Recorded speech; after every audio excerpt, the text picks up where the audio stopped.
کون ہے جو 100 اونٹ اللہ کی بارگاہ میں دے گا؟ حضرت عثمان نے کہا جنت کی بشارت ملے گی. رسول اللہ نے کہا ملے گی. کہا 100 اونٹ دیتا ہوں. نبی کریم نے کہا عثمان تو یہ جنت کی بشارت ہو، بیٹھ جا. کون 100 اونٹ دے گا؟ عثمان پھر کھڑے ہوئے، ایک مرتبہ پھر ملے گی آقا آپ کی زبان سے؟ جی ملے گی. میں 100 اونٹ دیتا ہوں. 7 مرتبہ نبی کریم نے اعلان کیا، 7 دفعہ عثمان کھڑے ہوئے. اور پھر جب 1000 درہم رسول اللہ کو مزید عطا کیا نا، صحیح حدیث کے الفاظ ہیں، رسول اللہ ہاتھوں میں ٹٹول رہے ہیں، خوشی سے چہرہ دمک رہا ہے اور کہہ رہے ہیں کت کت یا عثمان، اے عثمان بس کر دے، بس کر دے. ما ذر عثمان ما عمل بعد اليوم، آج کے بعد عثمان اگر تو کوئی عمل بھی نہ کرے جنت الفردوس تیرا حق ہے. کیا میں بات کہوں کہ جس لطف کا ذکر کیا ہے کہ وہ دینار جو سرکار کے ہاتھوں میں پیش کی ہے، تو سرکار کی خوشی کا یہ عالم ہے کہ ہاتھوں سے اچھالتے ہیں دیناروں کو، کھیل رہے ہیں. ایک خاص ادھر دیکھوں. اب بھیا قصہ یہ ہے کہ جب آپ اپنی سے کم عمر کسی کو دیکھتے ہیں تو آپ لامحالہ تھوڑی سی عزت میں اور احترام میں کمی کر دیتے ہیں. یہ ایک فطری بات ہے. مگر اگر کسی شخص کی صغر سنی کو چھوڑ کے اس کی علمی قابلیت کی طرف نگاہ ڈالیں تو میرے خیال میں احترام اور عزت جتنی واجب ہے اتنی کرنی چاہیے. میرے بائیں جانب پہلی کرسی پر تشریف رکھتے ہیں جناب علامہ ہشام الہی ظہیر صاحب. سر، قبول اسلام کے بعد جو واقعات گزرے اگر ان پہ تھوڑی سی روشنی ڈالی. بسم اللہ الرحمن الرحیم. قبول اسلام سے پہلے میں کچھ ایڈ یہ کرنا چاہتا ہوں کہ حضرت عثمان کا جو پہلا رشتہ ہے وہ زمانہ اسلام سے قبل کے سیدہ رقیہ کے ساتھ جو شادی ہوئی ہے، اس کا مطلب ہے رسول اللہ صلی اللہ علیہ وسلم سے تو ان کی قربت پہلے سے موجود تھی. اور جو آپ نے انٹرو میں 2 باتیں کی ہیں نا، میں ان کے واقعات کا ضرور حوالہ دینا چاہتا ہوں جو آپ نے ضمنی طور پہ بات کی ہے کہ حضرت عثمان کی حیا کیسی تھی. یہ صحیح حدیث سے واقعہ ثابت ہے کہ سیدہ عائشہ بیان کرتی ہیں کہ رسول اللہ صلی اللہ علیہ وسلم بیٹھے ہوئے تھے. ابو بکر آئے، میرے والد آئے، رسول اللہ بیٹھے رہے. عمر آئے، رسول اللہ بیٹھے رہے. عثمان آئے تو رسول اللہ نے جلدی سے کپڑا اپنی ٹانگوں کے اوپر سیدھا کیا اور سیدھا ہو کے بیٹھ گئے. کہا یہ تردد ابو بکر اور عمر کی دفعہ نہیں تھا.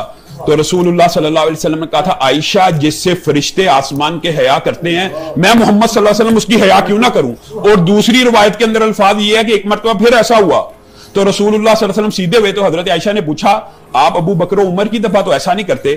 کہا عثمان حیا دار ہے، اگر مجھے اسی طرح پڑھا دیکھ لیتا تو شاید اپنی حاجت صحیح طریقے سے بیان نہ کر سکتا. اور جہاں تک آپ نے سخاوت کا ان کا تذکرہ کیا ہے تو رسول اللہ صلی اللہ علیہ وسلم نے غزوہ تبوک کے موقع کے اوپر یہ کہہ دیا کہ آج اسلام کو پیسوں کی ضرورت ہے. ایک خاص فخر و انبساط ہے جو میرے سرکار کے چہرے اور بدن سے اس کے بعد سر جنتیں قربان ہو جائیں اس کے بعد. اور یہ کوئی ایسی بات نہیں ہے. عشرہ مبشرہ کے پہلے 4 نام دیکھ لیجئے، اس میں دمکتا ہوا ایک نام حضرت عثمان بن عفان کا موجود ہے. میں یہ کہتا ہوں کہ حضرت عثمان کو تو رسول اللہ نے یہ بھی کہہ دیا تھا 2 بیٹیوں کی بات نہیں ہے عثمان، اگر 40 بیٹیاں بھی ہوتی تجھے دیتا جاتا. اور یہ جو آپ نے دمادی کا ذکر کیا نا، یہ بھی ایک بڑا خوبصورت واقعہ ہے. حضرت عمر آئے عثمان کے پاس، کہا عثمان بیٹی حفصہ سے نکاح کر. نبی کریم صلی اللہ علیہ وسلم کو خبر مل گیا تھا، عثمان نے خواہش ظاہر نہ کی اور انکار کر دیا.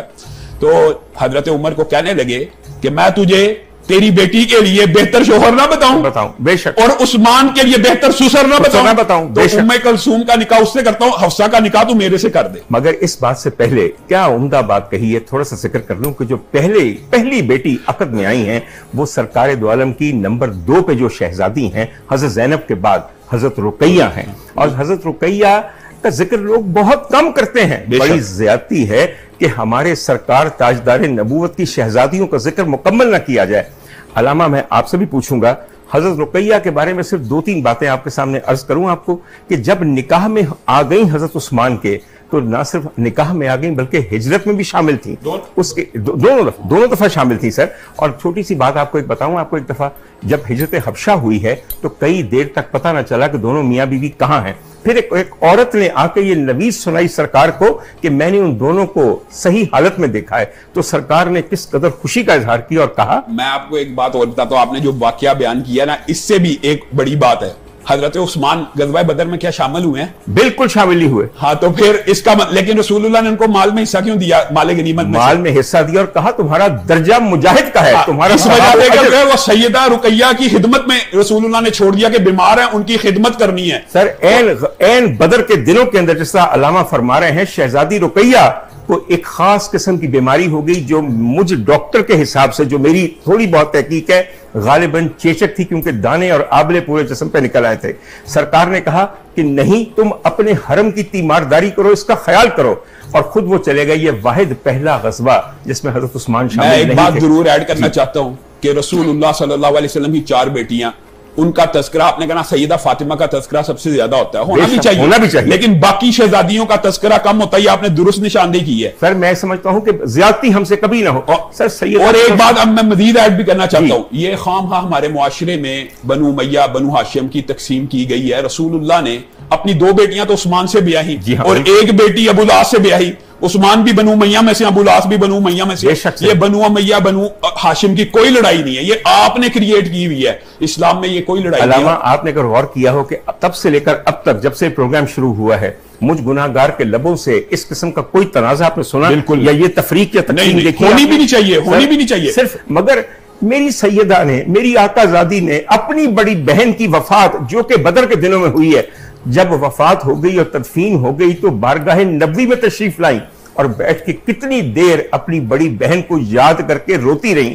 تو جس کے مرنے پہ سیدہ کا آنسو ڈھلکا ہو، آنسو سے لباس تربتر ہوا ہو، ان کا بھی کیا درجہ ہوگا؟ میں آپ کو مزید ایک بات اور بتاتا ہوں. سیدنا عثمان نے صرف یہاں پہ انفاق نہیں کیا، بلکہ رسول اللہ کے آپ اگر اندازہ لگائیں نا، بعض محدثین نے یہ بات لکھی ہے کہ سیدنا عثمان ان لوگوں میں شامل ہیں جن کو جنت کی بشارت سب سے زیادہ مرتبہ بزبان نبوت ہوئی ہے. بے شک. اس کی وجہ سنیں، بیر روما کون خریدے گا مسلمانوں کے لیے؟ میں اس کو جنت کی بشارت دیتا ہوں. حضرت عثمان نے کہا میں خریدتا ہوں.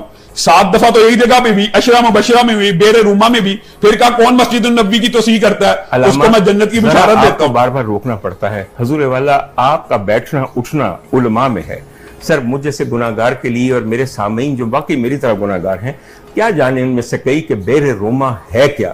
ہجرت مدینہ ہو چکی ہے، مدینے میں پینے کے لیے میٹھا پانی کوئی نہیں سوائے ایک یہودی کی ملکیت میں ایک کنواں ہے جس کا نام بیر روما ہے. اس کا تذکرہ ہم کرتے ہیں اس لیے کہ اب آ گیا ہے وقفے کا وقت. آپ بھی ذرا دل کو سنبھال کے بیٹھیے، یقین خدا پہ کیجئے. آج محفل ایسی ہے سر جیسے بیت بازی ہوتی ہے، اور یہ بیت بازی ذکر کی ہے، فضول بہودہ اشعار. سر وہ کیسے اہتمام کیا گیا اور کیا واقعہ ہوا؟ یہ جو اس کا جو دباچہ ہے نا، وہ حضرت ابو بکر کے دور میں پورا ہو چکا تھا. زید بن ثابت کے ذریعے ان کی ڈیوٹی لگائی، اور زید بن ثابت نے یہ بات کی تھی اگر مجھے یہ کہا جاتا یہ پہاڑ اٹھا کے ادھر سے ادھر کر لو تو شاید وہ میرے لیے آسان ہوتا. بے شک. اور آپ کو پتا ہے اس بات سے اگر بات آئی ہے ضمنی طور پہ، اگر آپ نے یہ سوال کر لیا تو حضرت زید بن ثابت نے حجیت حدیث کے اوپر بھی ایک جملہ کہا. جی ہاں. کیا کہا حذیمہ انصاری کے پاس یہ سورت توبہ کی آخری آیت لقد جاءکم رسول من انفسکم ملی، تو حذیمہ انصاری کے پاس گواہ کوئی نہیں تھا. حذیمہ انصاری کے پاس گواہ کوئی نہیں تھا. تو حذیمہ انصاری کے بارے میں صحابہ نے آ کے بتا کیا کہا، رسول اللہ دیکھیں یہ رسول اللہ کی پیشین گوئی تھی. ایک مرتبہ رسول اللہ صلی اللہ علیہ وسلم نے کہا کون ہے میرا گواہ؟ ایک یہودی کے ساتھ معاملہ ہوگا ہو گیا تو حذیمہ انصاری نے کہا تھا میں آپ کی گواہی دیتا ہوں. رسول اللہ نے کہا تو نے تو وہ معاملہ دیکھا نہیں. کہا اگر آپ اللہ کے بارے میں جھوٹ نہیں بولتے تو کیا اس سودے کے بارے میں بولیں گے؟ تو رسول اللہ صلی اللہ علیہ وسلم نے کہا تھا حذیمہ آج تجھے اکیلے کی گواہی آج کے بعد 2 کے برابر ہوگی. تو صحابہ آئے، انہوں نے کہا ان کے اکیلے کی اکیلی ایک آیت حذیمہ انصاری کے پاس تھی قرآن پاک میں شامل ہوگی.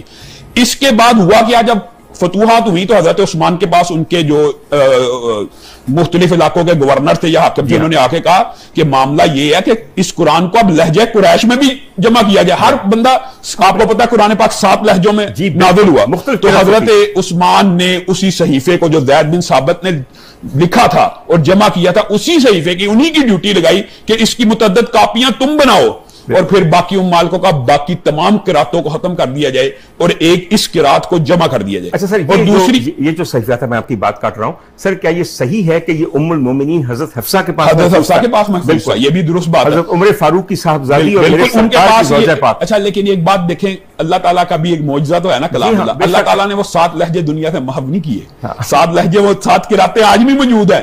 اگرچہ حضرت عثمان نے ایک قرات کے اوپر یہ جمع کیا، اس کا امت کو بڑا فائدہ ہوا. آپ نے ایک بات جو ضمنی طور پہ کی ہے نا، میرے دماغ میں اس وقت سے وہ بات آ گئی ہے جب آپ نے کہا کہ حضرت عثمان نے کہا آج میرا وقت شہادت ہے. آپ کو پتا انہوں نے کیوں کہا تھا؟ ان کو خواب آئی تھی اور ان کو خواب یہ آئی تھی، انہوں نے کہا آج میں نے رسول اللہ صلی اللہ علیہ وسلم کو خواب میں دیکھا، اور انہوں نے کہا عثمان آج آپ نے افطاری میرے ساتھ کرنی ہے. تو پھر میں نے ابتدا صبح کی تو روزہ رکھ کے کی. اور پھر جو شاہ صاحب نے جتنی حدیثیں بیان کی ہیں ان کے اقوال حضرت عثمان کے وہ اس موقع کے ہیں. میں لیکن ایک بات ضرور یہ کہنا چاہتا ہوں، حضرت عثمان حضرت عمر کے دور میں خود ہی ہاں